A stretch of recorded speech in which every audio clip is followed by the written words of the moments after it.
ChatGerry, a lived neurological logbook of my post-stroke seizures, number 1555, Epilepsy 01, the 2nd of March 2026, Gerald C. EclaireMD Foundation, category, Epilepsy. On June 21, 2025 at around 11 a.m., I suffered a hemorrhagic stroke in the pons.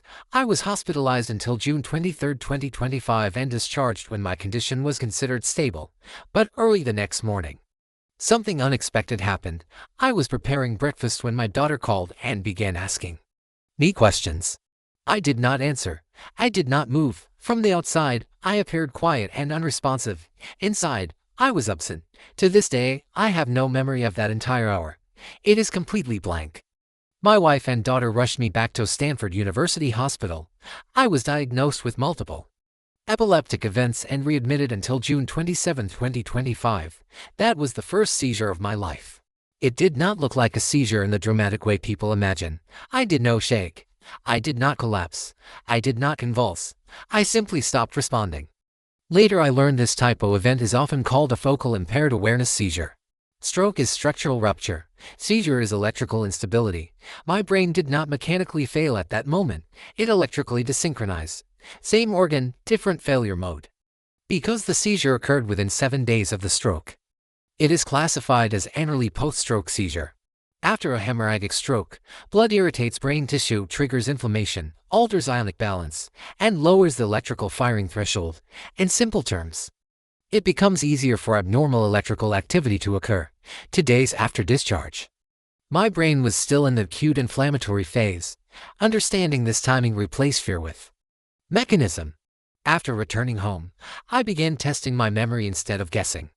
I memorized 10 to 12 food items from my refrigerator, waited 10 to 15 minutes, and wrote down what I could recall. Initially, I remembered only about 60%. That disturbed me. So I trained intensively during the next 90 days, what neurologists call the golden window of stroke recovery.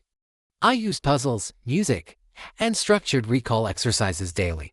By September 30, 2025, I estimated my memory loss had improved to about 2% to 3%. But recovery was not linear.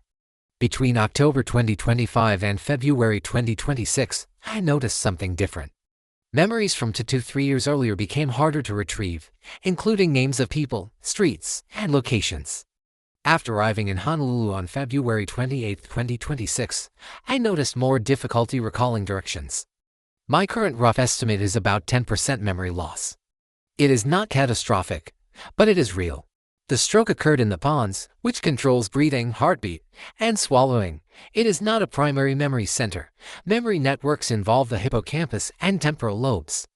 My Stanford clinicians believe the memory changes are more related to seizure activity than to the pontine stroke itself. Even brief electrical disturbances can disrupt memory encoding and retrieval. I take Keppra twice daily to prevent further seizures. Some patients report cognitive slowing, but I have not noticed clear medication effects. I did observe about a 10% rise in my average glucose after stroke. Reflecting systemic metabolic stress, the brain is an integrated network. When one region is injured, the whole system recalibrates. Now comes the paradox. Although I estimate about 10% memory loss, I feel cognitively sharper. It feels like losing some storage space but increasing CPU speed by 200% to 300%. I remember slightly less, but I think faster. My writing is more direct. My reasoning is more compressed. There is less internal noise. The scope of my research became broader, and the depth and sharpness of my insights increased.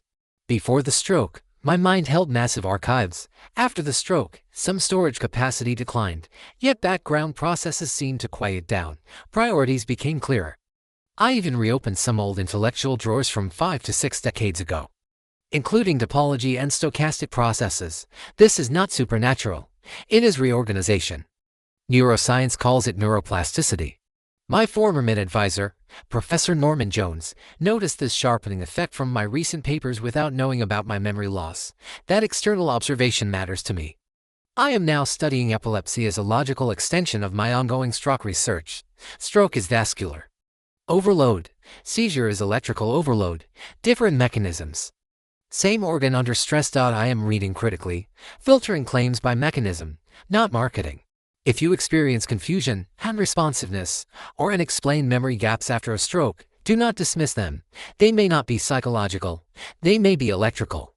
I write this not as formal research, but as a lived neurological logbook. I share it so others can understand their health, reduce fear, and act earlier. Disclaimer: this content is for educational reference only and does not constitute medical advice. No doctor-patient relationship is created. You may share this summary freely, but it must not be altered or republished as your own. All intellectual property rights belong to the author, Gerald C. This content is provided for educational reference only and does not constitute medical advice. No doctor-patient relationship is created. You may share this summary freely, but it must not be altered, edited, or republished as your own. All intellectual property rights and copyrights for this article and its related materials belong to the author Gerald C.